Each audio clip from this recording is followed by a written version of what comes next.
Hi everyone, Amy here with Amy's Wares, and I'm going to do some die cutting and stenciling to create a really cool birthday card. So here I have a die that I'm going to use. I'll link it below in the video description box. I have a card base to start, and I'm going to show you a photo of the direction that we're headed. Now this was very much flying by the seat of my pants. I didn't have a plan. I just wanted to use this new to me Celebrate die and go from there. So these particular dies are really cool. They will actually cut through both layers if you want it to of your cardstock, and I'm using a really heavyweight 120-pound accent opaque here. So in this case I just wanted it to cut through the first layer, so what I did was unfold my card base and run it through off screen through my die cutting machine, so that Celebrate will only cut out of the first layer. However, like I said, you can run it through both, and it's pretty awesome how well that works. So here I'm just carefully peeling back the mint tape as to not tear my cardstock, and then I will reveal this awesome die cut element on the front of the card.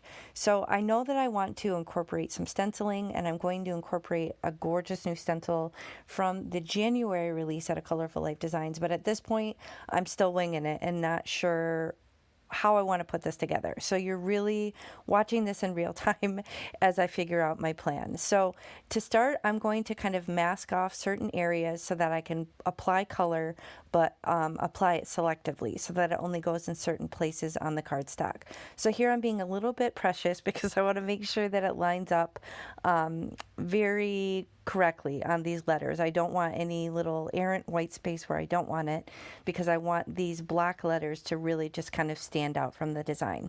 So I have some bright ink pads from Catherine Pooler. I'm going to start with some ink blending right on these letters. I have my blending brushes from the Rabbit Hole Designs, and then I'm just going to apply this nice warm rich saturated ink down onto these letters. So I have the orange color, and then here I have Flirty Fuchsia, which is one of my favorites, and I will start with that portion of the design.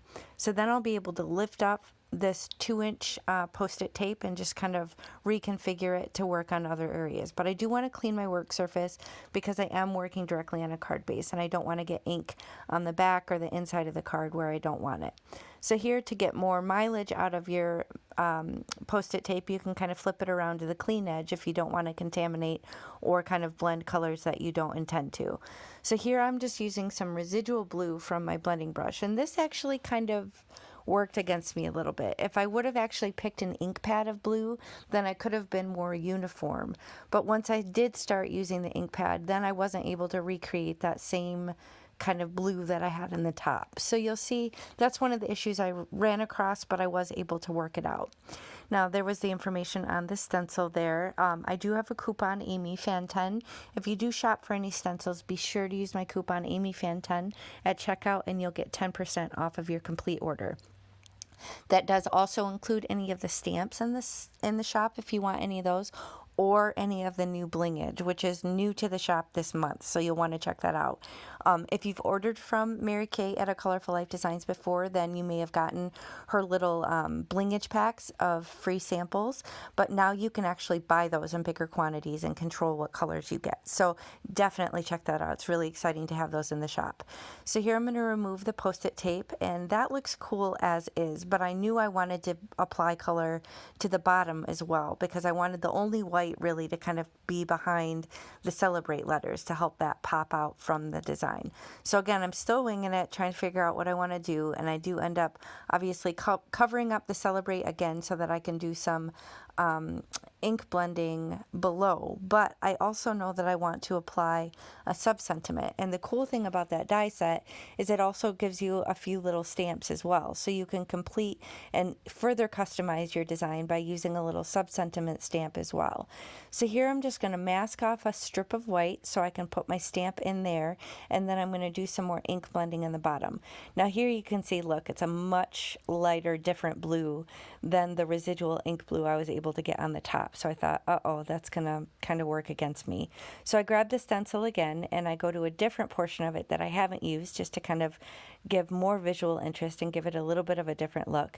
And now I'm coming in with that same blue that I used. But again, it's not going to match because that first background ink that I laid down isn't the same color blue anymore. So if you do a design like this, just bear that in mind. If you want it consistent from the top to the bottom, then just bear in mind if you start using other blues, then your background color is going to be different. But either way, it ended up okay. Just going to remove the magnets from my glass mat here and reveal this awesome design. So again, still keep cleaning up your work surface as you go so you don't get ink where you don't want it. And then now I have this strip where I can put my stamp. And again, I'm inspecting this again, completely winging it, not entirely sure what I'm going to do. And then here I'm showing you, I actually have my Waffle Flowers sticky mat, which I just pretty much keep right in my original size Misty. It actually works out great holding down my card bases. You don't even really need the magnets. You can still use them, but it's really handy to just keep it in there because it'll hold down your card base or your card panel so it doesn't shift on you when you stamp. So you can stamp as many times as you need to, which of course is the beauty of the Misty. So here I have one of these sub-sentiments. I'm just going to pick it up with my Misty door, condition it with my hand, and then stamp it with this really pretty orange color, which is the same that I used on the blending. So now it says Celebrate in Style. I'm just going to use my press tool from my friend Pat. And now here I decide I want to kind of block off the white behind the Celebrate, because now I have the white strip for where the sentiment stamp was, but now I want it to be blue. So here I'm debating whether I should attach it on the inside of the card, on the back, or on the front. Initially, I think I was going to do it on the back, which honestly, I kind of wish I would have done it that way, just because then I would have the cool element of the cutout on the front. But I decided to put it on the front of the card, and I added some blingage as well as some stenciling on the inside of the card to continue the design, and that's going to finish the design. So thank you so much for spending time with me today. Be sure to check out all the new blingage in the shop and the new stencils, and I'll catch you next time. Thanks for watching. Bye.